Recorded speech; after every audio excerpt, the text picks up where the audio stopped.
Halo semua, semoga selalu sehat ya. Senang sekali bisa ngobrol lagi di sini. Kali ini saya mau kasih tahu 5 tips penting buat jagain aset bapak-bapak, alias organ vital kita. Ini penting banget loh biar hidup makin berkualitas, apalagi buat kita yang usianya sudah 40-an ke atas. Nah, nanti di akhir ada 1 tips bonus yang juga nggak kalah seru. 5 tips utama ini saya rangkum biar bapak-bapak tahu apa saja yang sebaiknya kita lakukan. Tujuannya biar kita terhindar dari penyakit menular seksual, kanker penis, masalah susah ereksi, atau penyakit Peyronie. Kalau tips ini kita ikuti, insya Allah kesehatan bapak-bapak bakal naik drastis. Tips pertama, pastikan aset kita ini tetap aktif. Sama kayak otot-otot di badan atau bahkan otak kita. Semua butuh latihan dan makanan berupa oksigen. Nah, organ vital kita juga begitu. Dia butuh aliran darah yang lancar dan oksigen yang cukup biar tetap berfungsi prima. Aktif di sini bukan cuma soal hubungan suami istri ya Pak. Buat bapak-bapak yang mungkin jarang atau tidak aktif secara seksual, ada cara lain kok. Bisa pakai senam Kegel atau gerakan-gerakan ringan yang membantu melancarkan peredaran darah di area panggul. Intinya jangan sampai dia tidur terus, nanti malah fungsinya jadi kurang bagus. Ini tips kedua yang kelihatannya sepele, tapi pentingnya minta ampun. Jaga kebersihan diri. Bapak-bapak, area organ vital kita ini harus diperhatikan banget. Contohnya ada loh beberapa negara yang kasus kanker penisnya tinggi, salah satunya karena kebersihannya kurang. Jadi jangan males bersihin organ vital pakai sabun yang lembut, bukan sabun cuci piring ya Pak, tapi sabun yang pH-nya netral atau sabun gliserin setiap kali mandi. Habis itu, pastikan dikeringkan sempurna, jangan sampai lembab atau ada kotoran yang nempel.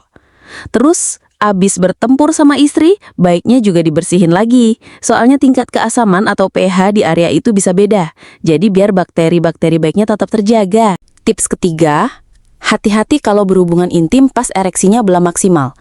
Kalau ereksinya masih setengah tiang, organ vital kita ini gampang banget kena cedera kecil berulang. Cedera-cedera kecil inilah kalau dibiarkan terus-menerus bisa bikin muncul benjolan atau jaringan parut. Nah, benjolan ini nanti bisa bikin aset kita jadi bengkok atau yang kita kenal dengan penyakit Peyronie. Makanya, sabar dulu ya Pak. Pastikan ereksinya sudah penuh baru mulai. Tips keempat, ini juga penting. Jangan terlalu sering nonton film begituan atau konten dewasa yang berlebihan. Kalau keseringan, otak kita bisa jadi kurang peka sama rangsangan alami dari pasangan. Akibatnya, nanti malah susah dapat kepuasan kalau berhubungan intim beneran, karena otak sudah terbiasa sama rangsangan yang ekstrim dari tontonan itu. Ini bisa bikin hubungan sama istri jadi kurang harmonis loh. Tips kelima, dan ini yang paling mendasar, gaya hidup harus sehat. Kesehatan organ vital kita itu nyambung banget sama kesehatan badan kita secara keseluruhan, baik fisik maupun mental. Perhatiin deh, apa yang kita makan, cukup enggak minum air putihnya, sama kebiasaan sehari-hari kita.